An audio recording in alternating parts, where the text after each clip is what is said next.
Donc salut tout le monde, bienvenue dans cette nouvelle vidéo. Aujourd'hui donc on va vous montrer un cas de dysfonction érectile.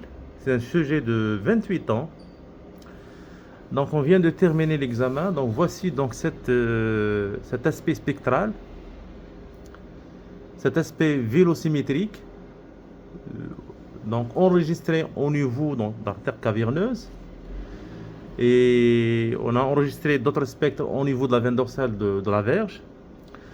Donc, vous savez que la définition de la DVO, la dysfonction veno-occlusive, se définit par des critères vélosymétriques. Après injection de prostaglandine, donc on a injecté le DEX, donc après 20 minutes d'injection, donc on a fait l'étude Doppler. Voici cet aspect. Donc, vous avez donc une vitesse systolique de 26 et vous avez une vitesse diastolique de 7,7 cm par seconde. Et vous avez un index de résistance est égal à 0,7. Vous savez qu'à l'état normal, c'est-à-dire quand il s'agit d'une érection normale, la vitesse systolique doit être supérieure à 35 secondes par seconde. Supérieure à 35 cm par seconde, avec une vitesse diastolique après 20 minutes d'injection moins de 5 et parfois après 30 minutes on peut avoir une vitesse qui est nulle dans l'état normal avec un index de résistance qui avoisine 1, donc c'est généralement dans la plupart du temps supérieur à 85.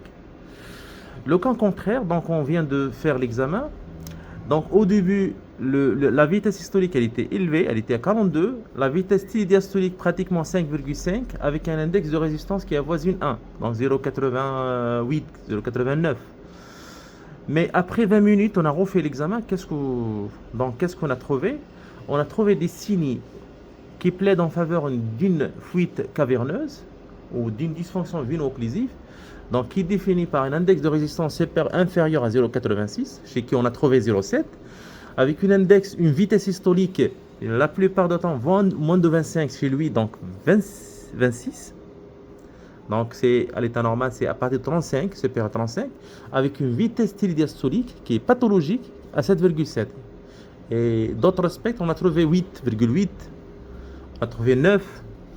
Donc, c'est un cas de dysfonction veno-occlusive. Donc, le message clé que je voudrais passer à travers cette vidéo, c'est quoi? C'est de refaire l'examen. Il faut prendre de temps. Il faut faire un examen après 20-30 minutes de l'injection de l'EDEX. C'est important. Parce que si on injecte l'EDEX, si on fait une étude précoce, on peut trouver des signes qui plaident en faveur d'un sujet normal ou d'une érection normale, mais en réalité non. Deuxième chose qu'on voudrait, transmettre, c'est quoi? Deuxième chose, c'est quoi? C'est l'état des hypertonies adrénergiques, ce qu'on appelle l'hyperadrénergie. Donc on peut trouver des chiffres erronés ou ininterprétables en cas d'hypertonie. Et ça se voit chez les sujets anxieux.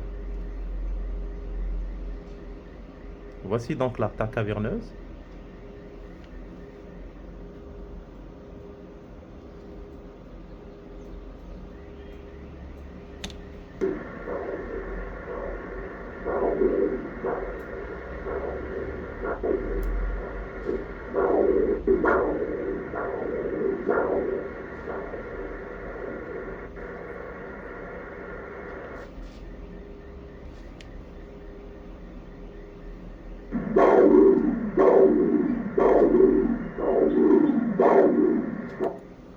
Déjà, vous avez combien ici?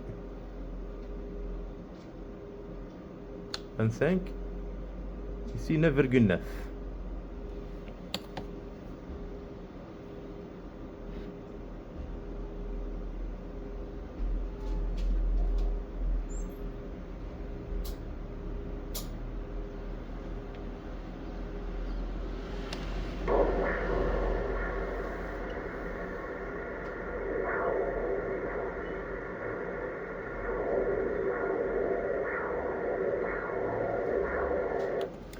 Donc, c'est un état pathologie. Voici donc une vitesse qui est 53, mais la pression, donc la vitesse systolique, combien?